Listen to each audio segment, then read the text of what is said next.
Hello friends, LK academy તમારું સ્વાગત છે. હું આકાશ મહેતા. આજે આપણે ડિસ્કસ કરીશું કરંટ અફેર્સ ઓક્ટોબર સેકન્ડ વીકનું. Let's start with the first news. આપણી પહેલી ન્યૂઝ છે ફ્રેન્ડ્સ કે આમાં recently reserve bank of India દ્વારા bimonthly monetary policy launch કરવામાં આવી છે. એના વિશે વાત કરીએ તો આમાં રિસન્ટલી રિઝર્વ બેંક ઓફ ઇન્ડિયાએ આ વર્ષની આ ફાઇનાન્શિયલ યરની ચોથી દ્વિમાસિક નાણાકીય નીતિ જાહેર કરી છે, રાઈટ. અને કન્ટિન્યુઅસલી આ ફાઇનાન્શિયલ યરમાં કન્ટિન્યુઅસલી 4 વખત રેપો રેટની અંદર કોઈ પણ ચેન્જ કરવામાં આવ્યો નથી. તો રિઝર્વ બેંકનો સ્ટાન્સ શું છે, કેવી રીતના તે ઇન્ફ્લેશનને કંટ્રોલ કરી રહ્યું છે, અને બીજા ઘણા બધા અનાઉન્સમેન્ટ આરબીઆઈ દ્વારા લોન્ચ કરવામાં આવેલા છે, એના વિશે વાત કરીએ. ઓકે, તો સૌથી પહેલાં હું જો વાત કરું તો રિઝર્વ બેંક ઓફ ઇન્ડિયા દર 2 મહિને મોનેટરી પોલિસી લોન્ચ કરે છે. આ મોનેટરી પોલિસી લોન્ચ કરવાનું કામ મોનેટરી પોલિસી કમિટીનું છે. હવે મોનેટરી પોલિસી કમિટીમાં કેટલા મેમ્બર્સ છે, કયા એક્ટના અંડરમાં મોનેટરી પોલિસી કમિટીને અપોઇન્ટ કરવામાં આવી છે, એ બધી જ વાત આપણે આ ન્યૂઝના એન્ડમાં કરીશું. આ ન્યૂઝની અંદર અત્યારે આપણે જોઈએ કે આ મોનેટરી પોલિસી કમિટી જે રેપો રેટ અને તેના રિલેટેડ જે બાકીના પોલિસી રેટ્સ છે એનો ઉપયોગ કરીને કેવી રીતના ઇન્ફ્લેશનને કંટ્રોલ કરે છે એ સમજીએ. હવે એ સમજતા પહેલાં આપણને દરેક રેટના મતલબ ખબર હોવા જોઈએ કે દરેક રેટનો ઉપયોગ શું છે, એનો મતલબ શું છે એ આપણને ખબર હોવું જોઈએ. તો આપણે એને વારાફરતી સમજીએ. ઓકે, જો હું રેપો રેટની વાત કરું, 2 એન્ટાઇટીઝ છે, એક બેંક અને એક આરબીઆઈ. હવે ફોર એક્ઝામ્પલ બેંકને લોનની રિક્વાયરમેન્ટ છે તો તે આરબીઆઈ પાસે જશે. આરબીઆઈ તેને કહેશે કે હા, હું તમને લોન આપી દઈશ કેશના ફોર્મમાં લોન મળી જશે, પણ એના બદલામાં reserve bank of India bank પાસેથી શું ગીરવે માગશે? Government securities ગીરવે માગશે. તો રિઝર્વ બેંક ઓફ ઇન્ડિયા બેંકને જે વ્યાજના દર ઉપર લોન આપે છે તે વ્યાજના દરને કહેવાય છે રેપો રેટ. પણ એના બદલામાં reserve bank of India bank પાસેથી શું માગે છે? ગવર્મેન્ટ સિક્યુરિટીઝ ગીરવે માગે છે. રેપોનું ફૂલ ફોર્મ છે રીપર્ચેસ એગ્રીમેન્ટ. અહીંયા રિઝર્વ બેંક ઓફ ઇન્ડિયા અને બેંક વચ્ચે એક એગ્રીમેન્ટ થાય છે. રિઝર્વ બેંક ઓફ ઇન્ડિયા કહે છે કે તમે બેંકને શું કહે છે કે તમે આ જે મેં કેશમાં પૈસા આપેલા છે તે મને પાછા આપી દેશો, ત્યારે હું તમને ગવર્મેન્ટ સિક્યુરિટીઝ પાછી આપી દઈશ. આ agreement reserve bank of India અને બેંકની વચ્ચે થાય છે જ્યારે રેપો રેટની અંદર ટ્રાન્ઝેક્શન થાય ત્યારે, બરાબર ને? તો રેપો રેટ એટલે શું કહેવાય? જે વ્યાજના દર ઉપર રિઝર્વ બેંક ઓફ ઇન્ડિયા બેંકને લોન આપે છે તે વ્યાજના દરને શું કહેવાશે? રેપો રેટ કહેવાશે, બરાબર ને? ઓકે, હવે આપણે સમજીએ રિવર્સ રેપો રેટ. તેનાથી ઉલટું મિકેનિઝમ છે. ઓકે, હવે રિવર્સ રેપો રેટની અંદર શું હોય કે બેંક પોતાના સરપ્લસ ડિપોઝિટ, બેંક પાસે જે સરપ્લસ ડિપોઝિટ છે તે કોઈ જગ્યાએ ઇન્વેસ્ટ કરશે, તો એમાંથી અમુક પાર્ટ બેંક આરબીઆઈમાં ઇન્વેસ્ટમેન્ટ કરે. તો બેંક પોતાનો surplus deposit reserve bank of ઇન્ડિયાની અંદર પાર્ક કરે. રિઝર્વ બેંક ઓફ ઇન્ડિયા તેના બદલામાં બેંકને રેટ ઓફ ઇન્ટરેસ્ટ પણ પ્રોવાઈડ કરે અને આ ઉપરાંત ગવર્મેન્ટ સિક્યુરિટીઝ પણ બેંકને પ્રોવાઈડ કરે. ફોર એક્ઝામ્પલ, બેંકે 100 કરોડ રૂપિયાની ડિપોઝિટ રિઝર્વ બેંક ઓફ ઇન્ડિયામાં પાર્ક કરી તો એ 100 કરોડ ઉપર વ્યાજ પણ પ્રોવાઈડ કરશે રિઝર્વ બેંક ઓફ ઇન્ડિયા, અને ગવર્મેન્ટ સિક્યુરિટીઝ પણ એ 100 કરોડને ઇક્વિવેલન્ટ પ્રોવાઈડ કરશે. ઓકે, તો રિઝર્વ બેંક ઓફ ઇન્ડિયા જ્યારે બેંક પોતાની સરપ્લસ ડિપોઝિટ પાર્ક કરે રિઝર્વ બેંક ઓફ ઇન્ડિયામાં, ત્યારે જે રેટ ઓફ ઇન્ટરેસ્ટ પ્રોવાઈડ કરે છે તે રેટ ઓફ ઇન્ટરેસ્ટને શું કહેવાય? રિવર્સ રેપો રેટ કહેવાય. ઓકે, તો repo rate reserve bank of India જે વ્યાજના દર પર બેંકને લોન આપે છે તેને કહેવાય repo rate. Reserve bank of India જ્યારે બેંક પોતાના surplus deposit reserve bank of ઇન્ડિયામાં પાર્ક કરે ત્યારે જે વ્યાજનો દર આપે છે તેને શું કહેવાય? Reverse repo rate. પણ રિવર્સ રેપો રેટની અંદર બેંક રેટ ઓફ ઇન્ટરેસ્ટના અલાવા ગવર્મેન્ટ સિક્યુરિટીઝ પણ પ્રોવાઈડ કરે છે. ઓકે, આ બે વસ્તુ ખબર પડી હશે. હવે વાત કરું standing deposit facility rate, SDF rate. હવે સ્ટેન્ડિંગ ડિપોઝિટ ફેસિલિટી રેટ અને રિવર્સ રેપો રેટનું મિકેનિઝમ તો સેમ છે. સ્ટેન્ડિંગ ડિપોઝિટ ફેસિલિટી રેટમાં શું થાય કે બેંક પોતાના surplus deposit reserve bank of ઇન્ડિયામાં પાર્ક કરશે અને રિઝર્વ બેંક ઓફ ઇન્ડિયા બેંકને તેના બદલામાં માત્ર રેટ ઓફ ઇન્ટરેસ્ટ જ પ્રોવાઈડ કરે. ફોર એક્ઝામ્પલ, બેંકે 100 કરોડ રૂપિયા રિઝર્વ બેંક ઓફ ઇન્ડિયામાં પાર્ક કર્યા એને સરપ્લસ ડિપોઝિટ, તો રિઝર્વ બેંક ઓફ ઇન્ડિયા તેના બદલામાં 100 કરોડ ઉપર વ્યાજ જ પ્રોવાઈડ કરશે. રિઝર્વ બેંક ઓફ ઇન્ડિયા બેંકને ગવર્મેન્ટ સિક્યુરિટીઝ પ્રોવાઈડ નહીં કરે, માત્ર રેટ ઓફ ઇન્ટરેસ્ટ પ્રોવાઈડ કરશે. ખબર પડે છે કે નહીં? એટલે જ આરબીઆઈ દ્વારા કહેવામાં આવેલું છે બેંકને કે જો તમને રેટ ઓફ ઇન્ટરેસ્ટ અને ગવર્મેન્ટ સિક્યુરિટીઝ બંને જોઈએ તો હું તમને ઓછો રેટ ઓફ ઇન્ટરેસ્ટ પ્રોવાઈડ કરીશ. તમે જો rate of interest reverse repo રેટમાં કેટલો છે? 3.35%. પણ આરબીઆઈ બેંકને શું કહે છે? જો તમને ગવર્મેન્ટ સિક્યુરિટીઝ ના જોઈએ, તમને માત્ર રેટ ઓફ ઇન્ટરેસ્ટ જ જોઈએ, તો હું તમને વધારે રેટ ઓફ ઇન્ટરેસ્ટ પ્રોવાઈડ કરીશ. એટલા માટે એસડીએફનો રેટ ઓફ ઇન્ટરેસ્ટ જો કેટલો છે? 6.25% છે. રાઈટ? તો બંને વચ્ચે ડિફરન્સ ખબર પડી હશે. ઓકે, હવે બાકીના બે રેટ સમજતા પહેલાં આપણે આ બે રેશિયો સમજી લઈએ. કેશ રિઝર્વ રેશિયો અને સ્ટેટ્યુટરી લિક્વિડિટી રેશિયો, એના વિશે વાત કરીએ. હવે સૌથી પહેલાં net demand and time liability, NDTL કોને કહેવાય? ફોર એક્ઝામ્પલ, એક પર્ટિક્યુલર દિવસે બેંક પાસે 100 કરોડની ડિપોઝિટ આવી અને 80 કરોડનું વિડ્રોલ થયું, તો નેટ ડિપોઝિટ કેટલી રહી? 20 કરોડ રૂપિયા. 20 કરોડ રૂપિયા. હવે એમાંથી net deposit for example current account saving એકાઉન્ટમાં 5 કરોડ છે અને net deposit for example fix deposit અને રિકરિંગ ડિપોઝિટની અંદર ફોર એક્ઝામ્પલ 15 કરોડ છે. આ કરંટ એકાઉન્ટ સેવિંગ એકાઉન્ટની અંદર નેટ ડિપોઝિટ અને આ ફિક્સ ડિપોઝિટ રિકરિંગ ડિપોઝિટની અંદર નેટ ડિપોઝિટ છે. તો જે ડિપોઝિટ બેંક પાસે રહેલી છે તેને બેંકની લાયબિલિટી કહેવાય, કારણ કે ગમે ત્યારે ગ્રાહક તે ડિપોઝિટને વિડ્રો કરવા માટે આવી શકે. બરાબર ને? તો કરંટ એકાઉન્ટ સેવિંગ એકાઉન્ટમાં જે નેટ ડિપોઝિટ છે તેને કહેવાય ડિમાન્ડ લાયબિલિટી, કારણ કે ગ્રાહક ગમે ત્યારે ડિમાન્ડ કરી શકે. અને ફિક્સ ડિપોઝિટ રિકરિંગ ડિપોઝિટની અંદર જે ડિપોઝિટ પડી છે તેને કહેવાય ટાઈમ લાયબિલિટી. એક પર્ટિક્યુલર સમય જ તે વિડ્રો થવાની છે. બરાબર ને? રાઈટ. તો આ જે net deposit current account saving એકાઉન્ટમાં છે અને ફિક્સ ડિપોઝિટ રિકરિંગ ડિપોઝિટમાં છે તેને શું કહેવાય? Net demand and time liability. તો ફોર એક્ઝામ્પલ બેંક પાસે total net demand and time liability એ 100 કરોડ રૂપિયાની છે. 100 કરોડ રૂપિયાની છે. એમાંથી બેંકને કમ્પલ્ઝન કરવામાં આવેલું છે આરબીઆઈ દ્વારા કે તમારે 18 રૂપિયા, અગર 18 કરોડ ફોર એક્ઝામ્પલ 100 કરોડ રૂપિયાની જો તમારી NDTL હોય તો એમાંથી 18 કરોડ તમારે SLRના ફોર્મમાં રાખવા પડશે. SLR એટલે સ્ટેટ્યુટરી લિક્વિડિટી રેશિયો. અને આ 18 કરોડ એક કેશના ફોર્મમાં પણ ચાલશે, ગવર્મેન્ટ સિક્યુરિટીઝના ફોર્મમાં પણ ચાલશે, ગોલ્ડના ફોર્મમાં પણ ચાલશે. મતલબ કોઈ પણ લિક્વિડ ફોર્મમાં ચાલે કે તેનું ઇઝીલી લિક્વિડેશન કરી શકાય, ઇઝીલી કેશમાં કન્વર્ઝન કરી શકાય એવા ફોર્મમાં ચાલે. તો બેંકોને શું કહેવામાં આવેલું છે કે તમારી પાસે જો 100 કરોડ રૂપિયાની NDTL હોય તો એમાંથી તમારે 18 કરોડ એ તમારે સાઈડમાં રાખવાના છે, તમારી પાસે જ રાખવાના છે. કેશના ફોર્મમાં પણ ચાલે, ગવર્મેન્ટ સિક્યુરિટીઝના ફોર્મમાં પણ ચાલે, ગોલ્ડના ફોર્મમાં પણ ચાલે, એવા કોઈ પણ ફોર્મમાં ચાલે કે જેનું તમે ઇઝીલી કન્વર્ઝન કરી શકો કેશની અંદર. ઓકે. આ ઉપરાંત બીજા 4.5 કરોડ રૂપિયા, જો તમારી પાસે 100 કરોડની NDTL હોય તો બીજા 4.5 કરોડ રૂપિયા 4.50% તમારે કેશના ફોર્મમાં રાખવાના છે. કેશ રિઝર્વ રેશિયો તરીકે કઈ જગ્યાએ રાખવાના છે?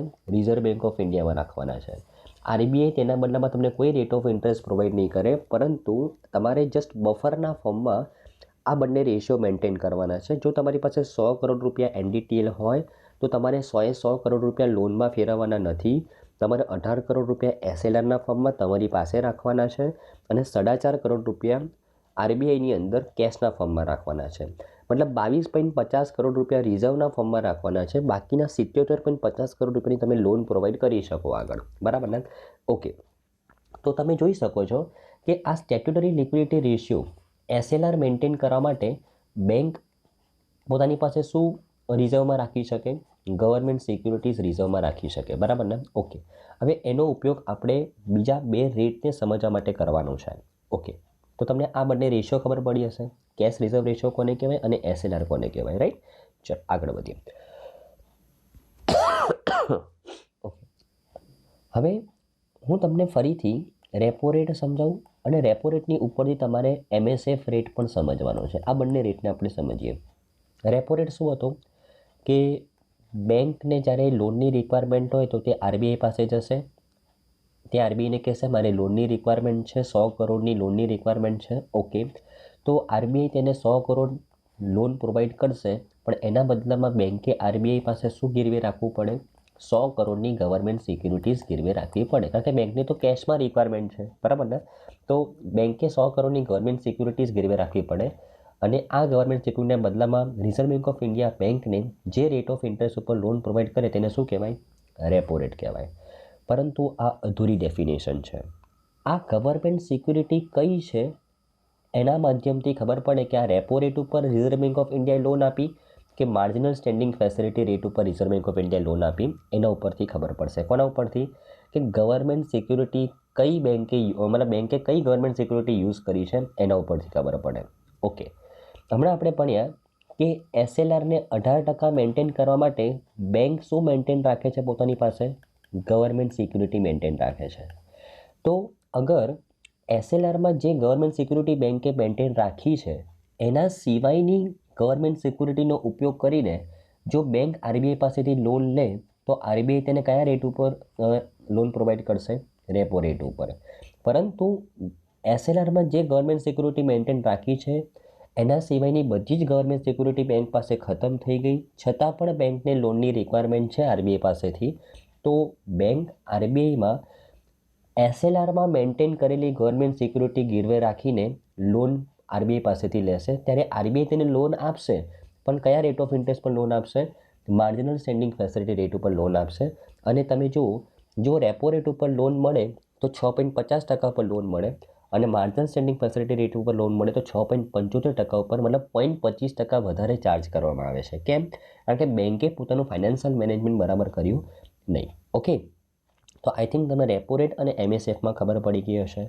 અને જો આ બધા જ જે રેટ છે, repo rate, SDF, MSF, reverse repo rate, એમાં જે પૈસાની લેનદેન છે મેક્સિમમ 14 દિવસ સુધી. 14 દિવસ સુધી જો બેંકને પૈસાની રિક્વાયરમેન્ટ હોય અથવા બેંક આરબીઆઈમાં પૈસા જમા કરવા માગતું હોય તો આ બધા રેટનો ઉપયોગ કરશે. પરંતુ જો બેંકને 14 દિવસ કરતાં વધારે સમય અને 1 વર્ષ કરતાં ઓછો સમય આ ટાઈમ પિરિયડ માટે લોનની રિક્વાયરમેન્ટ હોય તો બેંક આરબીઆઈ પાસેથી કયા રેટ ઉપર લોન લેશે? બેંક રેટ ઉપર, જે કેટલો ચાલે છે? 6.75%, બરાબર ને? તો આઈ થિંક તમને બધા જ રેટ્સની અંદર ખબર પડી ગઈ હશે, બરાબર? ઓકે, હવે આ રેટ્સનો ઉપયોગ કરીને આરબીઆઈ કેવી રીતના ઇન્ફ્લેશનને કંટ્રોલ કરે છે એ સમજીએ. તો તમને કોવિડના ટાઈમમાં ખબર હોય તો કોવિડના ટાઈમમાં રેપો રેટ હતો 4%, અને અત્યારના સમયમાં રેપો રેટ છે 6.50%. ઓકે, હવે કોવિડના ટાઈમમાં લોકોના બિઝનેસ બંધ થઈ ગયેલા હતા, તો બિઝનેસને ચલાવવા માટે બિઝનેસ કેવી રીતના ચાલે? જ્યારે કન્ઝ્યુમર્સ ડિમાન્ડ કરે ત્યારે. કન્ઝ્યુમર્સ ક્યારે ડિમાન્ડ કરે? જ્યારે તેમની પાસે પૈસા હોય ત્યારે. તો કોવિડના સમયમાં લોકોને પૈસા આપવાના હતા, બરાબર ને? તો કેવી રીતના રિઝર્વ બેંક ઓફ ઇન્ડિયાએ મની સર્ક્યુલેશન કર્યું? તો રિઝર્વ બેંક ઓફ ઇન્ડિયાએ શું કર્યું કે રેપો રેટ 4% કરી દીધો, મતલબ ઓછો કરી દીધો. હવે જો રેપો રેટ ઓછો થાય તો તમને ખબર છે કે આરબીઆઈ પાસેથી બેંકને સસ્તા દર ઉપર લોન મળી રહી છે. હવે બેંકને સસ્તા દર ઉપર લોન મળી રહી છે તો તે સામે કસ્ટમરને પણ સસ્તા દર ઉપર લોન પ્રોવાઈડ કરશે, અને કસ્ટમરને સસ્તા દર ઉપર લોન મળે તો તે વધારે લોન લેશે. તેનો લોન વધારે લેશે તો તેની પાસે પરચેસિંગ પાવર વધશે, તે ડિમાન્ડ ક્રિએટ કરશે અને બિઝનેસ પાછા ઊભા થશે, રાઈટ? એનાથી ઉલટું જ્યારે વધારે ફુગાવો, ઇન્ફ્લેશન થઈ ગયેલું હોય તો આરબીઆઈ શું કરે? માર્કેટમાંથી પૈસા પાછા ખેંચે. તો આ કોવિડના સમયમાં જે સસ્તા દર ઉપર લોન પ્રોવાઈડ કરીને તો એના કારણે અત્યારે ઇન્ફ્લેશન વધી ગયું છે, લોકોનો પરચેસિંગ પાવર વધી ગયો છે, તો માર્કેટમાંથી પૈસા પાછા ખેંચવાનો પ્રયાસ થઈ રહ્યો છે રિઝર્વ બેંક ઓફ ઇન્ડિયા દ્વારા. તેના માટે એને શું કર્યું? રેપો રેટ કેટલો કરી દીધો? 6.50% કરી દીધો. હવે બેંકને આરબીઆઈ તરફથી મોંઘા દર ઉપર લોન મળી રહી છે, તો બેંક પણ કસ્ટમરને મોંઘા દર ઉપર લોન પ્રોવાઈડ કરશે. હવે આ મોંઘા દરના કારણે કસ્ટમર પણ ઓછી લોન લેશે. તે ઓછી લોન લેશે તો એની પાસે પૈસા પણ ઓછા રહેશે કસ્ટમર પાસે, એ ડિમાન્ડ પણ ઓછી કરશે, એનો પરચેસિંગ પાવર પણ ઓછો થશે, એના કારણે બિઝનેસ પણ ધીમે ધીમે ડાઉન થવા મળશે. અને આ રીતે માર્કેટમાંથી પૈસા પાછા ખેંચી શકાય રેપો રેટના માધ્યમથી. અને રેપો રેટ સાથે જ આ બધા જ રેટ લિંક હોય છે. રેપો રેટથી એસડીએફ અને એમએસએફ અને બેંક રેટ. રેપો રેટથી એસડીએફ 0.25% ઓછો હોય બાય ડિફોલ્ટ, અને એમએસએફ અને બેંક રેટ 0.25% વધારે હોય. રિવર્સ રેપો રેટ તો ફિક્સ રાખવામાં આવેલો છે 3.35%, કોવિડના ટાઈમથી. Cache reserve ratio 4.5%, SLR 18%. બરાબર ને, ધ્યાનમાં રાખવાનું છે. આ ઉપરાંત રિઝર્વ બેંક ઓફ ઇન્ડિયાની મોનેટરી પોલિસી કમિટી દ્વારા અમુક પ્રોજેક્શન્સ પણ કરવામાં આવેલા છે. કારણ કે મોનેટરી પોલિસી કમિટીનો મેઇન ઉદ્દેશ્ય શું છે? ઇન્ફ્લેશનને કંટ્રોલ કરવાનો અને GDP ગ્રોથ વધારવાનો. સિમ્પલ, બરાબર ને. તો એ લોકોએ શું પ્રોજેક્શન કર્યું છે કે ફાઇનાન્સિયર 2024ની અંદર, મતલબ 2023-24 જે ચાલે છે તેની અંદર GDP ગ્રોથ ઇન્ડિયાનો કેટલો થશે? 6.5% થવાનો અંદાજ છે. કેટલો થવાનો અંદાજ છે? 6.5%. જે ગયા ફાઇનાન્શિયલ યરમાં કેટલો થયો હતો? 7.2%. એની જગ્યાએ આ વર્ષે 6.5% થશે. અને ઇન્ફ્લેશનનો ટાર્ગેટ પણ સેટ કરવામાં આવેલો છે કે આ વખતે ઇન્ફ્લેશન 5.4% રહેવાનું છે. આ ફાઇનાન્શિયલ યરમાં ઇન્ફ્લેશન કેટલું રહેવાનું છે? 5.4%. મતલબ ગયા વર્ષે જે વસ્તુ 100 રૂપિયામાં મળતી હતી એ આ વર્ષે કેટલા રૂપિયામાં મળશે? 105.4 રૂપિયામાં. રિઝર્વ બેંક ઓફ ઇન્ડિયાનો ટાર્ગેટ છે કે ઇન્ફ્લેશનનો દર એ 2%થી 6%ની વચ્ચે રહેવો જોઈએ. મતલબ જે વસ્તુ 100 રૂપિયાની ગયા વર્ષે મળતી હતી એ આ વર્ષે 102 રૂપિયામાં મિનિમમ મળવી જોઈએ અને મેક્સિમમ 106 રૂપિયા મળવી જોઈએ. તો મતલબ ઇન્ફ્લેશન તો કંટ્રોલમાં આવી ગયું છે. બરાબર ને? ઓકે, જેવું રિઝર્વ બેંક ઓફ ઇન્ડિયાનું એક્સપેક્ટેશન છે. ઓકે, તો તમારે એક્સપેક્ટેડ ઇન્ફ્લેશન અને GDP જે RBI દ્વારા પ્રોજેક્ટ કરવામાં આવેલા છે તમારે યાદ રાખવાના રહેશે.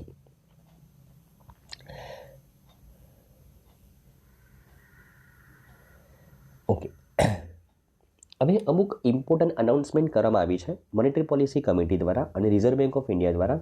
એના વિશે વાત કરીએ. ખૂબ જ ઇમ્પોર્ટન્ટ અનાઉન્સમેન્ટ છે. તો દેખો, સૌથી પહેલાં તો આપણે વાત કરીએ લોન. લોનની અંદર તમારે રીપેમેન્ટ બે રીતે થઈ શકે. એક તો ઇક્વેટેડ મંથલી ઇન્સ્ટોલમેન્ટ EMI મારફતે, અને એક છે બુલેટ રીપેમેન્ટ.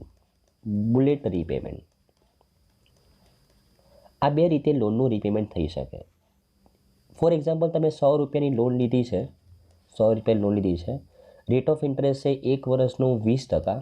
તો તમે 1 વર્ષ માટેની લોન લીધેલી હોય ફોર એક્ઝામ્પલ, તો તમારે 1 વર્ષના અંતે કેટલા રૂપિયા પાછા આપવાના થાય? ટોટલ ભેગા થઈને 120 રૂપિયા. તો બેંક તમને બે ઓપ્શન આપે. હવે આ ઓપ્શન જસ્ટ હું તમને સમજાવવા માટે કહું છું કે ફોર એક્ઝામ્પલ તમારે 1 વર્ષ પછી તમારે બેંકને 100 રૂપિયા પ્રિન્સિપલ તો પાછો આપવાનું જ છે, બીજા 20 રૂપિયા ઇન્ટરેસ્ટ પણ પાછો આપવાનું. ટોટલ કેટલા રૂપિયા પાછા આપવાના છે? 120 રૂપિયા. તો બેંક શું કહેશે કે તમે આ 120 રૂપિયા ઇન્સ્ટોલમેન્ટમાં પણ આપી શકો. 120 રૂપિયાના હું 12 ઇન્સ્ટોલમેન્ટ કરી દઉં તો દર મહિને તમારે કેટલા રૂપિયા આપવાના થશે? 10 રૂપિયા. જેને આપણે કહેવાય EMI મારફતે તમે લોન પાછી આપી. અને બેંક તમને બીજો ઓપ્શન પણ આપી શકે કે તમારે આ 120 રૂપિયા તમારા લોનનો જે ટેન્યુઅર ખતમ થાય એના પછી પ્રિન્સિપલ અને ઇન્ટરેસ્ટ બંને સાથે આપવાનું પણ ચાલશે. બરાબર? તો જો 1 વર્ષની લોન પીરિયડ હોય અને 1 વર્ષ પછી 100 + 20 120 રૂપિયા પાછું આપવાની જે સિસ્ટમ છે તેને શું કહેવાય? બુલેટ રીપેમેન્ટ કહેવાય. તો અત્યાર સુધી ગોલ્ડ લોનની જો વાત કરું તો અત્યાર સુધી ગોલ્ડ લોનની અંદર આ બુલેટ રીપેમેન્ટ સ્કીમની અંડરમાં મેક્સિમમ 2 લાખ રૂપિયાની લોન આપી શકાતી હતી. કોઈ પણ બેંકને જો ગોલ્ડ લોન પ્રોવાઈડ કરવી હોય આ બુલેટ રીપેમેન્ટ સ્કીમની અંડરમાં, મતલબ લોનનો જે ટેન્યુઅર ખતમ થાય એના પછી જ પ્રિન્સિપલ અને ઇન્ટરેસ્ટ પાછા આપવાના. તો અત્યાર સુધી કેટલી મેક્સિમમ અમાઉન્ટ આપી શકાતી હતી? 2 લાખ રૂપિયા. પરંતુ રિઝર્વ બેંક ઓફ ઇન્ડિયાએ શું કીધું છે કે જે અર્બન કોઓપરેટિવ બેંક એ પ્રાયોરિટી સેક્ટર લેન્ડિંગના ટાર્ગેટ્સ એચીવ કરે. પ્રાયોરિટી સેક્ટર લેન્ડિંગ આપણા દેશમાં ટોટલ 8 પ્રાયોરિટી સેક્ટર છે. દરેક બેંકને કહેવામાં આવેલું છે કે તમે જેટલા પણ આખા વર્ષમાં લોન પ્રોવાઈડ કરો ને એમાંથી જે નોર્મલ શેડ્યુલ કોમર્શિયલ બેંક છે એને 40% લોન આ પ્રાયોરિટી સેક્ટર્સને આપવાનું કહેવામાં આવેલું છે. અને અર્બન કોઓપરેટિવ બેંક્સને 75% લોન, મતલબ જો 100 કરોડની લોન તે પ્રોવાઈડ કરે આખા વર્ષમાં તેમાંથી 75 કરોડ કઈ જગ્યાએ આપવાનું છે? પ્રાયોરિટી સેક્ટર લેન્ડિંગની અંદર. બરાબર ને? ઓકે, 8 સેક્ટર છે પ્રાયોરિટી સેક્ટર્સની અંદર. ક્યારે પણ ન્યૂઝ આવશે તો આપણે ડિટેલમાં કવર કરીશું. તો જે અર્બન કોઓપરેટિવ બેંક આ 75% PSLનો ટાર્ગેટ એચીવ કરે તે અર્બન કોઓપરેટિવ બેંકને શું કહેવામાં આવેલું છે કે તમે જે ગોલ્ડ લોન બુલેટ રીપેમેન્ટ સ્કીમના અંડરમાં અત્યાર સુધી 2 લાખ રૂપિયા સુધીની મેક્સિમમ આપતા હતા એક વ્યક્તિને, તે હવે તમે કેટલા લાખ સુધીની આપી શકો? 4 લાખ સુધીની આપી શકો. તેવું અર્બન કોઓપરેટિવ બેંક્સને જ કહેવામાં આવેલું છે. બરાબર ને? ધ્યાનમાં રાખવાનું છે. બુલેટ રીપેમેન્ટ કોને કહેવાય? PSL કોને કહેવાય? આઈ થિંક તમને ખબર પડી હશે. ઓકે, બીજી એક ઇમ્પોર્ટન્ટ અનાઉન્સમેન્ટ કરવામાં આવેલી છે પીઆઈડીએફ યોજના. પીઆઈડીએફ યોજના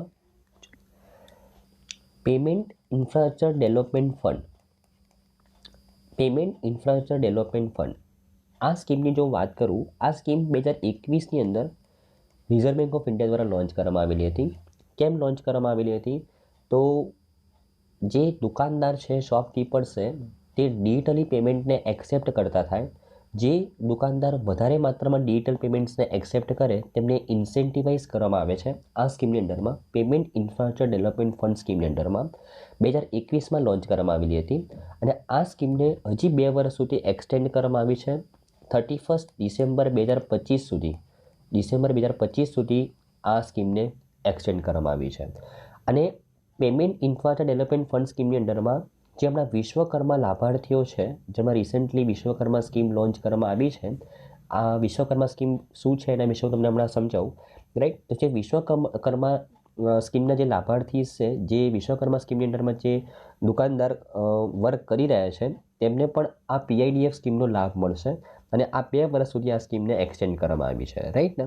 ઓકે, શું કરવામાં આવે છે આ સ્કીમની અંડરમાં? જે શોપકીપર ડિજિટલી પેમેન્ટ્સને વધારે માત્રામાં એક્સેપ્ટ કરે તેને ઇન્સેન્ટિવાઇઝ કરવામાં આવે છે. સિમ્પલ, બરાબર ને? ઓકે, જો હું વિશ્વકર્મા યોજનાની વાત કરું તો પીએમ મોદીએ હમણાં રિસેન્ટલી 2023માં જ 15 સપ્ટેમ્બર 2023ના રોજ આ સ્કીમ લોન્ચ કરી, વિશ્વકર્મા સ્કીમ, જેમાં જે આર્ટિઝિયન વર્ગ છે, જે કલાકાર વર્ગ છે, બરાબર, તેમને 3 લાખ સુધીની લોન કોલેટરલ ફ્રી પ્રોવાઈડ કરવામાં આવે છે. એમાં એમની પાસે વ્યાજનો દર માત્ર 5% જ લેવામાં આવે છે, બાકીના 8% એ સબસિડી તેમને પ્રોવાઈડ કરવામાં આવે છે, બરાબર ને? ટોટલ 18 ક્ષેત્રોમાં કામ કરતા કારીગરોને આ વિશ્વકર્મા યોજનાની અંદરમાં સામેલ કરવામાં આવેલા છે અને દરેક કારીગરોને આ પીઆઈડીએફ સ્કીમમાં પણ સામેલ કરવામાં આવેલા છે, બરાબર ને? ઓકે, ઓકે, આ ઉપરાંત એક બીજું ઇમ્પોર્ટન્ટ અનાઉન્સમેન્ટ કર્યું રિઝર્વ બેંક ઓફ ઇન્ડિયાએ. સૌથી પહેલાં તો આ અનાઉન્સમેન્ટ સમજતા પહેલાં કાર્ડ ટોકનાઇઝેશન કોને કહેવાય એ સમજીએ. તો તમે ફોર એક્ઝામ્પલ કોઈ ઈ કોમર્સ વેબસાઇટ ઉપર કોઈ પણ પરચેસિંગ કરો ત્યારે ડેબિટ કાર્ડ અથવા ક્રેડિટ કાર્ડથી તમે જો પેમેન્ટ કરો તો તમારે કાર્ડની બધી details like card number, CVV number બધો નાખવો પડે, રાઈટ? હવે એ ડેટા એ જો ઈ કોમર્સ વેબસાઇટ જ્યાં તમે વસ્તુ પરચેસ કરી છે એ ઈ કોમર્સ વેબસાઇટ જો હેક થઈ જાય તો એ તમારો બધો જ કોન્ફિડેન્શિયલ ડેટા એ હેકર પાસે પહોંચી જાય. તો આ વસ્તુને દૂર કરવા માટે રિઝર્વ બેંક ઓફ ઇન્ડિયાએ કાર્ડ ટોકનાઇઝેશન લોન્ચ કર્યું છે 2021ની અંદર, રાઈટ? હવે આ કાર્ડ ટોકનાઇઝેશનની અંદર અત્યાર સુધી શું હતું કે ફોર એક્ઝામ્પલ તમે એમેઝોનની વેબસાઇટ ઉપરથી કઈ વસ્તુ પરચેસ કરો તો, અને જો તમે ડેબિટ કાર્ડ અથવા ક્રેડિટ કાર્ડના માધ્યમથી પૈસાની ચૂકવણી કરવા માગો તો એમેઝોનની વેબસાઇટ, એમેઝોનનું વેબ પેજ જ તમને ઓપ્શન આપશે કે શું તમારે તમારા કાર્ડને નું ટોકનમાં કન્વર્ઝન કરવું છે. જો તમે હા પાડો તો તમને તમારા કાર્ડને સંબંધિત એક ટોકન જનરેટ કરવામાં આવે. કોના દ્વારા? એમેઝોનની વેબસાઇટ દ્વારા, એમેઝોનના વેબ પેજ દ્વારા, મતલબ હું કહી શકું મર્ચન્ટ એપ્લિકેશન દ્વારા. તો અત્યાર સુધી જે ટોકન જનરેટ કરવાની પ્રક્રિયા કોના હાથમાં હતી? મર્ચન્ટ પાસે હતી. જે વેબસાઇટ ઉપરથી તમે પરચેસ કરો છો એના પાસે હતી. ઓકે, હવે શું કીધું છે રિઝર્વ બેંક ઓફ ઇન્ડિયાએ કે હવે જે બેંક ડેબિટ કાર્ડ અથવા ક્રેડિટ કાર્ડ ઇસ્યુ કરશે તે ત્યારે જ એ જ સમયે તે ડેબિટ કાર્ડ અથવા ક્રેડિટ કાર્ડને છે ને ટોકનમાં જનરેટ કરીને આપશે. મતલબ ફોર એક્ઝામ્પલ તમે કોઈ બેંકમાંથી ડેબિટ કાર્ડ ઇસ્યુ કરાવ્યું, ફોર એક્ઝામ્પલ તે રૂપીનું ડેબિટ કાર્ડ છે, તો એ રૂપીનું ડેબિટ કાર્ડને અનુલક્ષીને એ બેંક તમને એક ટોકન પણ આપશે. જ્યારે પણ તમે એ ડેબિટ કાર્ડના માધ્યમથી કોઈ પણ ટ્રાન્ઝેક્શન કરવા માંગો તો તમારે કાર્ડ ડિટેલ્સ નાખવાની જરૂર નથી, તમારે એ કાર્ડનો ટોકન જ નાખવાની જરૂર છે. અને એ ટોકન એ ડિવાઇસ સાથે લિંક હશે, ડિવાઇસ સાથે. મતલબ જો તમે ફોર એક્ઝામ્પલ તમારો અત્યારે ફોન વિવોનો ફોન છે, ફોર એક્ઝામ્પલ વિવોનો કોઈ 123 નામનો ફોન છે ફોર એક્ઝામ્પલ, ઓકે, અને તમે એ ડિવાઇસ સાથે એ ટોકનને લિંક કરાવેલો છે. હવે જો તમે તમારો ફોન પણ ચેન્જ કરો ને ભવિષ્યમાં તો તમારે એ ટોકનને ફરીથી અપડેટ કરાવવું પડે. એ ટોકન એ જ ડિવાઇસમાં કામ કરશે, બીજા ડિવાઇસમાં કામ નહીં કરે. ડિવાઇસ સાથે લિંક હશે જેથી કરીને હેકિંગની પ્રક્રિયા ઇગ્નોર કરી શકાય, બરાબર ને? તો આ છે કાર્ડ ટોકનાઇઝેશન. અને આરબીઆઈ હવે બેંકોને કીધું છે કે તમારે debit card credit card issue કરતી વખતે જ ટોકન જનરેટ કરી આપવા પડશે, બરાબર ને? ઓકે, ઓકે, જો જે રીતે મેં તમને વાત કરી હતી કે જે મોનેટરી પોલિસી છે એ દર 2 મહિને લોન્ચ કરવામાં આવે છે અને મોનેટરી પોલિસી કોણ લોન્ચ કરે છે? મોનેટરી પોલિસી કમિટી બનાવે છે અને મોનેટરી પોલિસી કમિટી એ સેન્ટ્રલ ગવર્મેન્ટ દ્વારા તૈયાર બનાવવામાં આવેલી છે 6 સભ્યની એક સમિતિ છે જેને આરબીઆઈ એક્ટ 1934ની અંડરમાં બનાવવામાં આવી છે. મોનેટરી પોલિસી કમિટીની અંદર 6 સભ્યો હોય છે જેમાંથી 3 આરબીઆઈના હોય છે અને 3 સભ્યો એ સેન્ટ્રલ ગવર્મેન્ટ દ્વારા અપોઇન્ટેડ હોય છે. ગવર્મેન્ટના સભ્યો નથી હોતા, સેન્ટ્રલ ગવર્મેન્ટ દ્વારા અપોઇન્ટેડ સભ્યો હોય છે, રાઈટ. જો હું વર્તમાન મોનેટરી પોલિસી કમિટીના સભ્યોની વાત કરું તો શક્તિકાંત દાસ જે આરબીઆઈના ગવર્નર છે, જે મોનેટરી પોલિસી કમિટીના ચેરમેન પણ હોય, Michael Patra, Rajiv Ranjan, professor Ashima Goyal, professor Jayant R Varma અને ડૉક્ટર શશાંક ભીડે, બરાબર ને. તો આ 6 સભ્યો અત્યારની હાલની મોનેટરી પોલિસી કમિટીના સભ્યો છે. હવે નેક્સ્ટ મોનેટરી પોલિસી કમિટી 6 થી 8 ડિસેમ્બરમાં આયોજિત કરવામાં આવશે, બરાબર ને. ઓકે, તો આઈ થિંક તમને ન્યૂઝમાં સારી રીતે ખબર પડી હશે ફ્રેન્ડ્સ. આપણે નેક્સ્ટ ન્યૂઝ છે ફ્રેન્ડ્સ સ્વાવલંબન 2.0. હમણાં રિસેન્ટલી એક ઇવેન્ટનું આયોજન કરવામાં આવેલું હતું મિનિસ્ટ્રી ઓફ ડિફેન્સ દ્વારા, એના વિશે વાત કરીએ. તો એકચ્યુઅલી 4 ઓક્ટોબર 2023ના રોજ કેન્દ્રીય પ્રધાન જે આપણા મિનિસ્ટ્રી ઓફ ડિફેન્સ છે રાજનાથસિંહ, એના દ્વારા એક મિટિંગનું ઉદ્ઘાટન કરવામાં આવ્યું અને એ મિટિંગનું નામ હતું સ્વાવલંબન 2.0. ઓકે, હવે આ સ્વાવલંબન મિટિંગ ઇવેન્ટ કોના દ્વારા આયોજિત કરવામાં આવેલી હતી? તો નવલ ઇનોવેશન એન્ડ ઇન્ડિજિનાઇઝેશન ઓર્ગેનાઇઝેશન NIIO દ્વારા આ સેમિનાર ઓર્ગેનાઇઝ કરવામાં આવેલો હતો અને એનું નામ હતું સ્વાવલંબન 2.0. 2.0 કેમ? કારણ કે આ સેમિનારની બીજી આવૃત્તિ હતી એટલા માટે, બરાબર ને.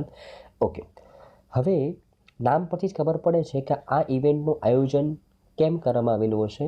ઇનોવેશન અને ઇન્ડિજિનાઇઝેશનને પ્રોત્સાહન આપવા માટે, નવીનીકરણ અને સ્વદેશીકરણને પ્રોત્સાહન આપવા માટે આ ઇવેન્ટનું આયોજન દર વર્ષે કરવામાં આવેલું છે. કઈ સંસ્થા દ્વારા? NIIO દ્વારા, બરાબર ને. ઓકે, હવે આ સ્વાવલંબન 2.0 ઇવેન્ટ દરમિયાન મિનિસ્ટ્રી ઓફ ડિફેન્સ દ્વારા અમુક વસ્તુઓનું અનાઉન્સમેન્ટ કરવામાં આવ્યું, એના વિશે વાત કરીએ.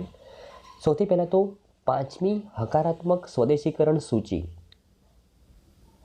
પોઝિટિવ ઇન્ડિજિનાઇઝેશન લિસ્ટ PIL, 5મી PIL આ લિસ્ટ અનાઉન્સ કરવામાં આવી ડિપાર્ટમેન્ટ ઓફ મિલિટરી અફેર્સ દ્વારા. આ લિસ્ટમાં ટોટલ 98 વસ્તુઓનો સમાવેશ થાય છે. હવે જે વસ્તુઓનું નામ એ આ લિસ્ટમાં હોય તે વસ્તુઓને આર્મ ફોર્સિસ મતલબ નેવી, આર્મી અને એરફોર્સ એ બહારથી ઇમ્પોર્ટ ના કરાવી શકે.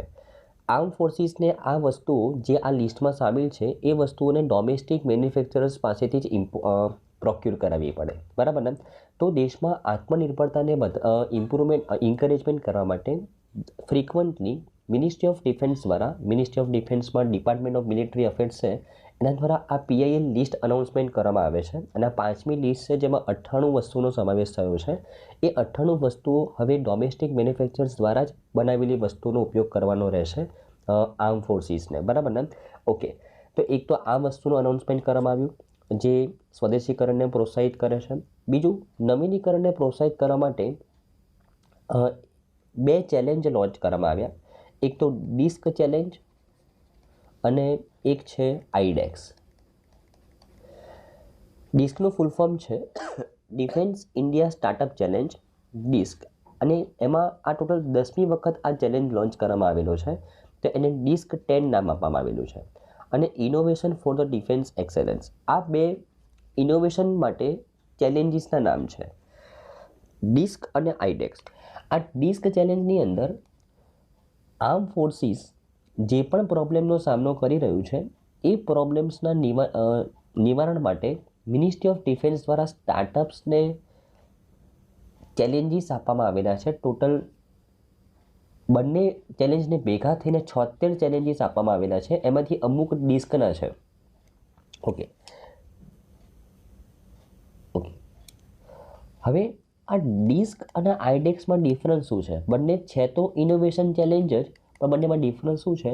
તો જેવી રીતે નામ કહે છે કે ડિફેન્સ ઇન્ડિયા સ્ટાર્ટઅપ ચેલેન્જ, તો અહીંયા આ ચેલેન્જીસની અંદર સ્ટાર્ટઅપ્સને ચેલેન્જ પ્રોવાઈડ કરવામાં આવે છે, માત્ર સ્ટાર્ટઅપ્સને, જ્યારે IDEXની અંદર ડિફેન્સ સેક્ટરમાં કામ કરતી કોઈ પણ કંપનીને ચેલેન્જ પ્રોવાઈડ કરવામાં આવે છે, બરાબર ને.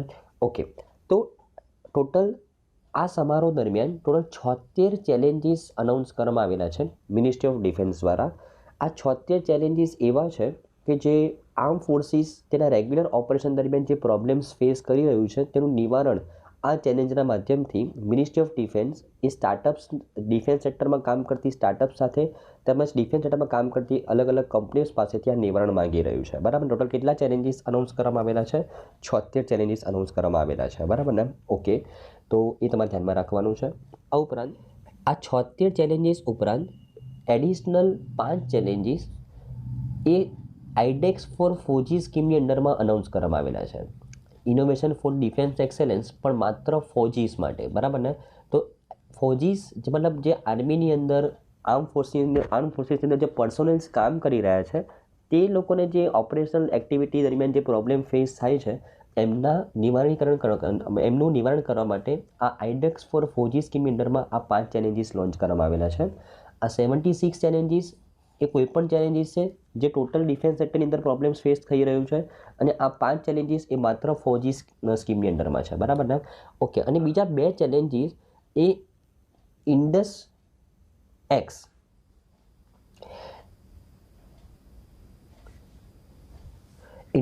એક્સ ચેલેન્જીસ છે. હવે ઇન્ડસ એક્સ શું છે? તો ઇન્ડિયા અને યુએસ દ્વારા ડિફેન્સ સેક્ટરમાં ટેકનોલોજી ડેવલપમેન્ટ કરવા માટે એક સંગઠન બનાવવામાં આવેલું છે જેનું નામ રાખવામાં આવેલું છે ઇન્ડસ એક્સ. અને એ ઇન્ડસ એક્સ દ્વારા ટોટલ 2 ચેલેન્જ પ્રોવાઈડ કરવામાં આવેલા છે ડિફેન્સ સેક્ટરમાં કામ કરતી કંપનીઝને. બરાબર ને? એ કયા ઇનિશિયેટિવની અંડરમાં? ઇમ્પેક્ટ ઇનિશિયેટિવની અંડરમાં પ્રોવાઈડ કરવામાં આવેલા છે. બરાબર ને? તો ટોટલ 76 ચેલેન્જીસ ડિસ્ક ચેલેન્જ અને આઈડેક્સ ચેલેન્જની અંડરમાં, 5 ચેલેન્જીસ આઈડેક્સ ફોર ફોજીની અંડરમાં, આઈડેક્સ ફોર ફોજી, અને બીજા 2 ચેલેન્જ એ ઇન્ડસ એક્સ દ્વારા પ્રોવાઈડ કરવામાં આવેલા છે. તો આ આટલા ચેલેન્જ ઇનોવેશન માટે પ્રોવાઈડ કરવામાં આવેલા છે. અને આ ઉપરાંત સ્વદેશીકરણ કરવા માટે 5મી લિસ્ટ અનાઉન્સ કરવામાં આવેલી છે PILની. બરાબર ને? તો એ આ વસ્તુનું અનાઉન્સમેન્ટ એ કઈ મીટિંગની અંડરમાં કરવામાં આવ્યું? સ્વાવલંબન 2.0, જે કોના દ્વારા ઓર્ગેનાઇઝ કરવામાં આવેલી હતી? NIIO દ્વારા ઓર્ગેનાઇઝ કરવામાં આવેલી હતી. બરાબર ને? ધ્યાનમાં રાખવાનું છે. ઓકે, આ ઉપરાંત આ સેમિનાર દરમિયાન એક પ્લેટફોર્મ પણ લોન્ચ કરવામાં આવ્યું છે મિનિસ્ટ્રી ઓફ ડિફેન્સ દ્વારા. પ્લેટફોર્મનું નામ શું છે? ઇન્વેન્ટ નામ છે. IDEX navy venture for the technology. Actually આ ઇન્વેન્ટ પ્લેટફોર્મ ઉપરથી જે પણ કોઈ વેન્ચર કેપિટલ ઇન્વેસ્ટર હોય, વેન્ચર કેપિટલ ઇન્વેસ્ટર કે જે ડિફેન્સ સેક્ટરની સ્ટાર્ટઅપમાં ઇન્વેસ્ટમેન્ટ કરવા માગતો હોય તે આ ઇન્વેન્ટ પ્લેટફોર્મના માધ્યમથી તે ઇન્વેસ્ટમેન્ટ કરી શકે છે. બરાબર ને? એ ધ્યાનમાં રાખવાનું છે. ઓકે, આ ઉપરાંત આ ઇવેન્ટ દરમિયાન હિન્દુસ્તાન એરોનોટિક્સ લિમિટેડે પ્રથમ light combat aircraft Tejas twin seater aircraft એ ઇન્ડિયન એરફોર્સને સોંપ્યું. એકચ્યુઅલી 2021ની અંદર ટોટલ 45,696 કરોડનો કોન્ટ્રાક્ટ સાઇન કરવામાં આવેલો હતો મિનિસ્ટ્રી ઓફ ડિફેન્સ દ્વારા. કોની પાસે? હિન્દુસ્તાન એરોનોટિક્સ લિમિટેડ પાસે. કેમ? તો total 83 light combat aircraft Tejas aircraft બનાવવા માટે. એમાંનું પહેલું એરક્રાફ્ટ એ ઇન્ડિયન એરફોર્સને હમણાં સોંપવામાં આવ્યું છે હાલ દ્વારા. બરાબર ને? ધ્યાનમાં રાખવાનું છે. ઓકે, જો નેશનલ ઇનોવેશન એન્ડ ઇન્ડિજિનેશન ઓર્ગેનાઇઝેશન વિશે વાત કરું તો ડિફેન્સ મંત્રાલય દ્વારા 2020માં આ સંસ્થાની સ્થાપના કરવામાં આવી ટેકનોલોજીને અને ઇન્ડિજિનેશનને પ્રોત્સાહિત કરવા માટે. અને જો હું મિનિસ્ટ્રી ઓફ ડિફેન્સ વિશે વાત કરું તો એના કેન્દ્રીય મંત્રી કોણ છે? રાજનાથસિંહ. અને રાજ્યમંત્રી છે અજય ભટ્ટ. બરાબર ને? ધ્યાનમાં રાખવાનું છે.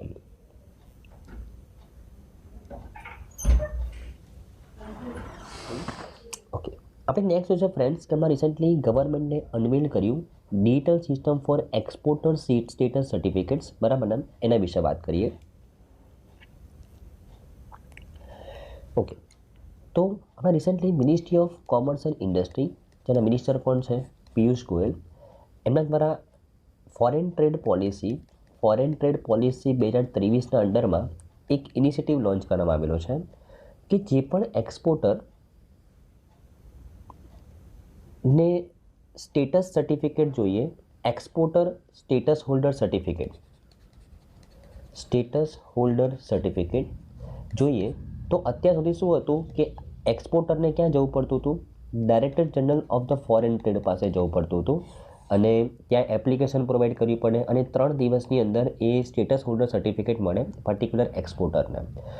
જે જેની અંદર હવે ઇમ્પ્રુવમેન્ટ કરવામાં આવેલું છે કે હવે કોઈપણ એક્સપોર્ટરને સ્ટેટસ હોલ્ડર સર્ટિફિકેટ જોઈએ તો તેને director general of the foreign trade પાસે જવાની જરૂર નથી.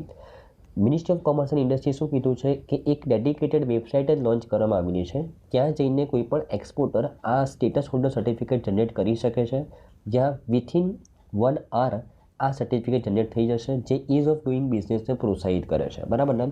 સ્ટેટસ હોલ્ડર સર્ટિફિકેટની જો વાત કરું તો જો કોઈ એક્સપોર્ટર પાસે આ સર્ટિફિકેટ હોય, મતલબ એ એક્સપોર્ટરની ક્રેડિબિલિટી ઇન્ટરનેશનલ માર્કેટમાં વધે. જે એક્સપોર્ટર પાસે સ્ટેટસ હોલ્ડર સર્ટિફિકેટ હોય તે એક્સપોર્ટરને ઘણી બધી વસ્તુમાંથી મુક્તિ મળે, લાઈક કસ્ટમ ડ્યુટીમાં થોડું કન્સેશન મળે, લાઈક બેંક ગેરંટી, જે ફોરેન ટ્રેડ પોલિસીની અંદરમાં જે સ્કીમ્સ છે તેમાં બેંક ગેરંટીઝ લેવાની જરૂર નથી તેને. આ ઉપરાંત બેન્કો દ્વારા જે અમુક ફરજિયાત દસ્તાવેજો હોય તેમાંથી મુક્તિ મળે. તો આ સ્ટેટસ હોલ્ડર સર્ટિફિકેટ એક પર્ટિક્યુલર એક્સપોર્ટર માટે ઘણી જરૂરી હોય છે, અને આ સ્ટેટસ હોલ્ડર સર્ટિફિકેટ એ તે કન્વિનિયન્ટલી ઓનલાઈન એક વેબસાઇટ ઉપરથી જનરેટ કરી શકે વિથિન આર. એના માટે આ એક સિસ્ટમ લોન્ચ કરવામાં આવેલી છે જે ઇઝ ઓફ ડુઈંગ બિઝનેસને પ્રમોટ કરે છે. અને આ સિસ્ટમ કઈ પોલિસીની અંદરમાં લોન્ચ કરવામાં આવી છે? ફોરેન ટ્રેડ પોલિસી 2023 અંદરમાં લોન્ચ કરવામાં આવી છે. બરાબર ને? ધ્યાનમાં રાખવાનું છે. બીજી એક મહત્વની ન્યૂઝ છે કે આમાં રિસન્ટલી એશિયન ગેમ્સનું આયોજન કરવામાં આવેલું હતું ચાઇનાની અંદર. તેમાં ઇન્ડિયા દ્વારા ઘણું સારું પરફોર્મન્સ કરવામાં આવેલું છે. ટોટલ 107 મેડલ જીતવામાં આવેલા છે. એના વિશે વાત કરીએ. ઓકે, તો આમાં રિસેન્ટલી હેંગઝાઉ, ચાઇનાની અંદર હેંગઝાઉ કરીને એક સિટી છે, ત્યાં એશિયન ગેમ્સ 2022નું આયોજન કરવામાં આવેલું હતું. અને આ મેડલ ટોલીમાં ભારતે ટોટલ 107 મેડલ જીત્યા છે, જેમાં 28 ગોલ્ડનો સમાવેશ થાય છે. અને ભારત આ ઇવેન્ટમાં ચોથા સ્થાને આવ્યું છે. આ એશિયન ગેમ્સની 19મી આવૃત્તિ હતી. અને 2018ની અંદર જકાર્તાની અંદર જ્યારે એશિયન ગેમ્સનું આયોજન કરવામાં આવેલું હતું ત્યારે ભારત માટે સૌથી વધારે 70 મેડલ્સ જીતેલા હતા, જેમાં 16 ગોલ્ડનો સમાવેશ થતો હતો. અને આ આવૃત્તિમાં ભારતે ટોટલ પહેલીવાર 100 કરતાં વધારે મેડલ, 107 મેડલ સાથે ચોથું સ્થાન મેળવ્યું છે. બરાબર ને? જે ખૂબ જ ગૌરવની બાબત છે. ઓકે, અને જો આ ઇવેન્ટમાં સૌથી વધારે મેડલ્સ કોને જીતેલા છે તો ચાઇનાએ ટોટલ 201 ગોલ્ડ જીતેલા છે, ટોટલ 383 મેડલ જીત્યા છે. બીજા નંબર પર જાપાન 52 ગોલ્ડ જીત્યા છે 188 મેડલ સાથે. રિપબ્લિક ઓફ કોરિયા, મતલબ સાઉથ કોરિયા, 42 મેડલ્સ જીતેલા છે, 42 ગોલ્ડ, 190 મેડલ્સ. ચોથા નંબર પર છે ઇન્ડિયા, 28 ગોલ્ડ, 107 મેડલ્સ સાથે. બરાબર ને? ધ્યાનમાં રાખવાનું છે. ઓકે, આ 107 જે મેડલિસ્ટ છે તેમના નામ એ તમને અહીંયા લિસ્ટમાં સામેલ કરવામાં આવેલા છે. જસ્ટ એકવાર જોઈ લેવાના છે. કયા સ્પોર્ટ્સ પર્સન કયા સ્પોર્ટ્સથી બિલોંગ કરે છે તે તમારા એક્ઝામ પોઈન્ટ ઓફ વ્યૂથી ઇમ્પોર્ટન્ટ છે વન લાઇનર્સ માટે. અને જો હું વાત કરું અલગ અલગ કેટેગરીમાં, તો ભારતે સૌથી વધારે શૂટિંગમાં મેડલ જીતેલા છે, ટોટલ 22 મેડલ, જેમાં 7 ગોલ્ડનો સમાવેશ થાય છે. એથ્લેટિક્સમાં ભારતે 29 મેડલ જીત્યા, જેમાં 6 ગોલ્ડનો સમાવેશ થાય છે. અને તીરંદાજીમાં ભારતે 9 મેડલ, જેમાં 5 ગોલ્ડનો સમાવેશ થાય છે. બરાબર ને? ધ્યાનમાં રાખવાનું છે. આ ઉપરાંત જે ભારતનો તીરંદાજ છે ઓજસ દેવતલ, એ એશિયન ગેમ્સમાં 3 ઇવેન્ટમાં ગોલ્ડ મેડલ જીતનારો પહેલો ભારતીય બન્યો છે. બરાબર ને? ઓજસ પ્રવીણ દેવતાલે, જેમને ઇન્ડિવિડ્યુઅલ, મિક્સ અને ટીમ ઇવેન્ટ, આ 3 ઇવેન્ટમાં ગોલ્ડ મેડલ જીતેલો છે. અને તે પહેલા ભારતીય બન્યા છે એશિયન ગેમ્સમાં જેમણે 3 ગોલ્ડ મેડલ એક જ ઇવેન્ટમાં હાસિલ કર્યા હોય. બરાબર? ધ્યાન રાખવાનું છે તેમનું નામ. આ ઉપરાંત આ એશિયન ગેમ્સની અંદર એક નવી ઇવેન્ટ એડ કરવામાં આવેલી હતી, બ્રેક ડાન્સિંગ. અને આ બ્રેક ડાન્સિંગની અંદર પહેલો ગોલ્ડ મેડલ જીતનાર જો હું પુરુષની વાત કરું તો જાપાનના કાત્સુયુકી બનાઈ એ પહેલા પુરુષ છે જેમને બ્રેક ડાન્સિંગની અંદર ગોલ્ડ મેડલ જીતેલો છે. અને જો મહિલાની વાત કરું તો ચીનના લ્યુ કિંગી એ પહેલી મહિલા છે જેમને બ્રેક ડાન્સિંગની અંદર ગોલ્ડ મેડલ જીત્યો છે એશિયન ગેમ્સની અંદર. બરાબર ને? ટોટલ એશિયન ગેમ્સની અંદર 15 વર્લ્ડ રેકોર્ડ તોડવામાં આવેલા છે, જેમાંના 2 વર્લ્ડ રેકોર્ડ એ ભારતીયો દ્વારા તોડવામાં આવેલા છે. જેમાં સ્વિફ્ટ કોર સામરા નામની મહિલા ભારતીય એથ્લીટે 50 મીટર રાઇફલની અંદર વર્લ્ડ રેકોર્ડ સર્જેલો છે. અને શૂટર્સ ઐશ્વરી પ્રતાપસિંહ તોમર, સ્વપ્નિલ કુસલે અને અખિલ શિયોરાએ એ પુરુષની રાઇફલ 3P ટીમ ઇવેન્ટમાં ગોલ્ડ મેડલ જીતેલો છે અને વર્લ્ડ રેકોર્ડ હાસિલ કરેલો છે. બરાબર ને? ઓકે, તો ઇમ્પોર્ટન્ટ ઇવેન્ટ છે. એશિયન ગેમ્સમાં અત્યાર સુધી સૌથી સારું પરફોર્મ કર્યું છે ભારતે, 107 મેડલ જીતેલા છે, જેથી કરીને તમારા માટે ઇમ્પોર્ટન્ટ છે. બરાબર ને? ઓકે, ચલો આપણી નેક્સ્ટ ન્યૂઝ છે ફ્રેન્ડ્સ કે હમણાં recently periodic labour force survey આ ડેટા લોન્ચ કરવામાં આવ્યો. અનએમ્પ્લોયમેન્ટ રેટનો ડેટા આ સર્વેના મુતાબિક 2022-23માં 3.2% રહ્યું છે અનઇમ્પ્લોયમેન્ટ રેટ, જે 6 વર્ષનો સૌથી ઓછો અનઇમ્પ્લોયમેન્ટ રેટ છે. એના વિશે વાત કરીએ. દેખો, આપણા ministry of statistics and programme implementation મોસ્પીના અંડરમાં એક સંસ્થા કામ કરે છે, national sample survey office NSSO. આ સંસ્થા એ periodic labour force survey launch કરે છે દર વર્ષે. Periodic labour force survey. આ પિરિયોડિક લેબર ફોર્સ સર્વેની અંડરમાં 3 ડેટા લોન્ચ કરવામાં આવે. કયા કયા 3 data? Labour force participation rate, worker population ratio અને અનઇમ્પ્લોયમેન્ટ રેટ. આ 3 ડેટા લોન્ચ કરવામાં આવે પિરિયોડિક લેબર ફોર્સ સર્વેની અંડરમાં. ઓકે, હવે આ 3 ડેટાને સમજતા પહેલાં લેબર ફોર્સ કોને કહેવાય એના વિશે વાત કરીએ. તો લેબર ફોર્સ કોને કહેવાય કે ટોટલ પોપ્યુલેશનમાંથી, ફોર એક્ઝામ્પલ ટોટલ પોપ્યુલેશન દેશની 100 છે. ટોટલ પોપ્યુલેશન કેટલી છે? 100. તો આ ટોટલ પોપ્યુલેશનમાંથી કેટલા લોકો એમ્પ્લોયડ છે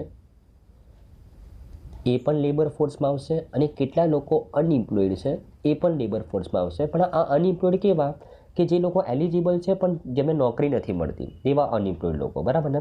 તો ફોર એક્ઝામ્પલ ટોટલ 100 લોકો છે, એમાંથી ફોર એક્ઝામ્પલ 60 લોકો લેબર ફોર્સમાં છે, જેમાંથી ફોર એક્ઝામ્પલ 40 લોકો એમ્પ્લોયડ છે અને 20 લોકો અનઇમ્પ્લોયડ છે. ખબર પડી? લેબર ફોર્સમાં મતલબ જે લોકો એમ્પ્લોયડ છે તે આવી ગયા, અને જે એલિજિબલ છે પણ જેમને નોકરી નથી મળી તે અનએમ્પ્લોયડમાં આવી ગયા, બરાબર ને? તો ટોટલ 60 લોકો લેબર ફોર્સમાં છે. ટોટલ પોપ્યુલેશન કેટલી છે? 100 છે. ઓકે, તો લેબર ફોર્સ પાર્ટિસિપેશન રેટ કોને કહેવાય કે આ ટોટલ પોપ્યુલેશન 100 છે, એમાંથી લેબર ફોર્સમાં કેટલા લોકો છે? 60 લોકો છે. તો આપણા એક્ઝામ્પલ પ્રમાણે લેબર ફોર્સ પાર્ટિસિપેશન રેટ કેટલો થઈ ગયો? 60%. પણ હકીકતમાં આ સંસ્થા પ્રમાણે ભારતમાં લેબર ફોર્સ પાર્ટિસિપેશન રેટ કેટલો છે 2022-23માં? 55.55% છે. ઓકે, વર્કર પોપ્યુલેશન રેશિયો કોને કહેવાય કે લેબર ફોર્સમાં 60 લોકો છે, એમાંથી કેટલા લોકો એમ્પ્લોયડ છે? તો 40 લોકો. તો આપણા એક્ઝામ્પલ પ્રમાણે લેબર ફોર્સની અંદર જે વર્કર પોપ્યુલેશન રેશિયો છે એ 66.66% છે, જે આ સંસ્થાના મુતાબિક 2022-23માં વર્કર પોપ્યુલેશન રેશિયો કેટલો થયો છે? 50% થયો છે, બરાબર ને? ઓકે, અને અનઇમ્પ્લોયમેન્ટ રેટ જો વર્કર પોપ્યુલેશન રેશિયો આપણે કોના રેફરન્સથી ગણ્યો? લેબર ફોર્સના રેફરન્સથી, કે 60 લોકોમાંથી 40 લોકો એમ્પ્લોયડ છે, મતલબ 66.66% વર્કર કામ કરી રહ્યા છે. પણ અનઇમ્પ્લોયમેન્ટ રેટ છે ને તમારે લેબર ફોર્સમાંથી ગણવાનું નહીં આવે. જો તમે લેબર ફોર્સના રિસ્પેક્ટમાં ગણો તો 60માંથી 40 લોકો જો એમ્પ્લોયડ હોય તો અનઇમ્પ્લોયડ કેટલા થઈ જાય? 60માંથી 20, તો તમે કહી શકો 33.33% અનઇમ્પ્લોયમેન્ટ રેટ છે જો હું લેબર ફોર્સના રિસ્પેક્ટમાં ગણું તો. પણ પરફોર્મન્સ સુધારવા માટે અહીંયા શું કરવામાં આવે છે કે અનઇમ્પ્લોયમેન્ટ રેટનો ડેટા છે ને ટોટલ પોપ્યુલેશનના રિસ્પેક્ટમાં ગણવામાં આવે છે. તો 100માંથી 20 લોકો અનઇમ્પ્લોયડ છે, મતલબ આપણા એક્ઝામ્પલ પ્રમાણે કેટલા ટકા લોકો અનઇમ્પ્લોયડ છે? 20%. જો લેબર ફોર્સના રિસ્પેક્ટમાં ગણ્યા તો કેટલા થતા? 33.33%, જે ખરાબ લાગે. તો પરફોર્મન્સ ઇમ્પ્રૂવ કરવા માટે ટોટલ પોપ્યુલેશનના રિસ્પેક્ટમાં અનઇમ્પ્લોયમેન્ટનો ડેટા ગણવામાં આવે છે, જે આપણા એક્ઝામ્પલ પ્રમાણે કેટલો છે? 20%, જે આ સંસ્થાના ગણતરી મુતાબિક કેટલો છે? 3.2% છે, બરાબર ને? ધ્યાનમાં રાખવાનું છે, બરાબર ને? તો અનઇમ્પ્લોયમેન્ટ રેટ 3.2%, જે 6 વર્ષની અંદર સૌથી ઓછો થયો છે, જે ખૂબ જ સારી બાબત છે. જે કોની અંડરમાં બતાવવામાં આવેલો છે? પિરિયોડિક લેબર ફોર્સ સર્વે. પિરિયોડિક લેબર ફોર્સ સર્વે કોણ લોન્ચ કરે છે? નેશનલ સેમ્પલ સર્વે ઓફિસ, જેમાં 3 ડેટા લોન્ચ કરવામાં આવે છે: labour force participation rate, worker population ratio અને અનઇમ્પ્લોયમેન્ટ રેટ, બરાબર ને? ઓકે, હવે આ પિરિયોડિક લેબર ફોર્સ સર્વે 2 રીતે ગણવામાં આવે છે: કરંટ વીક સ્ટેટસ અને યુઝ્યુઅલ સ્ટેટસ. કરંટ વીક સ્ટેટસમાં આ સંસ્થા દ્વારા એક 7 દિવસનો રેફરન્સ લેવામાં આવે, એક વીકનો રેફરન્સ લેવામાં આવે, અને એ પર્ટિક્યુલર વીકમાં જેટલા લોકો એમ્પ્લોયડ છે કે જેટલા લોકો અનઇમ્પ્લોયડ છે એ પ્રમાણે ડેટા ગણવામાં આવે. અને યુઝ્યુઅલ સ્ટેટસની અંદર આખા વર્ષનો ડેટા ગણવામાં આવે, બરાબર ને? તો 2 ડેટા તે લોન્ચ કરે છે: કરંટ વીક સ્ટેટસ અને યુઝ્યુઅલ સ્ટેટસ, બરાબર ને? ઓકે, બરાબર. તો અનઇમ્પ્લોયમેન્ટ રેટ કેટલો થયો છે? 3.2% થયો છે, ધ્યાનમાં રાખવાનું છે. અને લેબર ફોર્સ પાર્ટિસિપેશન રેટ કેટલો છે? 55.2% તો 2021-22માં હતો. 2022-23માં કેટલો થઈ ગયો? 57.9% થયો છે. અને વર્કર પોપ્યુલેશન રેશિયો એ 52.9% હતો, તે વધીને કેટલો થઈ ગયો છે? 56% થઈ ગયો છે, બરાબર ને? તો પરફોર્મન્સ ઇમ્પ્રૂવ થઈ રહ્યું છે આપણું લેબર ફોર્સ પાર્ટિસિપેશન રેટની અંદર. તો પીરિયડ લેબર ફોર્સ સર્વેની વાત કરું તો આ સંસ્થા દ્વારા ટોટલ 2017થી આ રિપોર્ટ લોન્ચ કરવામાં આવી રહ્યો છે અને બે રીતે તેનો સર્વે કરવામાં આવે છે. કરંટ વીક સ્ટેટસ ટૂંકા ગાળામાં અને યુઝ્યુઅલ સ્ટેટસ લાંબા ગાળાનો સર્વે કરવામાં આવે છે, રાઈટ. ઓકે, અને જો મોસ્પી વિશે વાત કરું, જે મિનિસ્ટ્રીમાં સંસ્થા કામ કરી રહી છે, તેના રાજ્યમંત્રી છે રાવ ઇન્દ્રજીતસિંહ અને એના સચિવ છે DRGP સામંતા. બરાબર ને, ધ્યાનમાં રાખવાનું છે.